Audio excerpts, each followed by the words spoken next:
some exciting news! The birds at the James Campbell Bird Refuge are fledging. Okay, so fledging, that means they leave their nest and they go off on their own. So these are the black-footed albatross.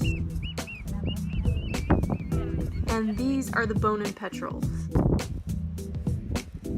So Robbie is kind of like the head guy over the bird refuge. He was the one that went over to several different Hawaiian islands and collected the baby seabirds. They needed to get the birds early enough before they kind of imprinted on their surroundings, because the birds will go back to the same nesting site where they grew up on. But they're trying to establish this old colony that's kind of abandoned right now, so that these birds will have nests that are at a higher elevation. Because the sea level is rising, their habitat is kind of in danger, and if their habitat gets destroyed, they won't have a place to nest.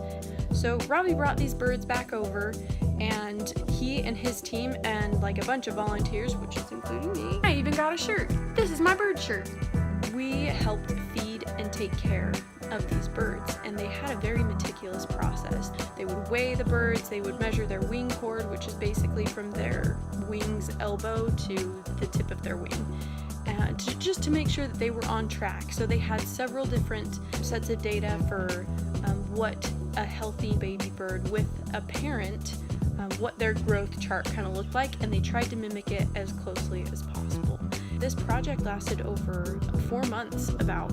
At this point, the birds are fledging. Just yesterday, the first albatross flew off.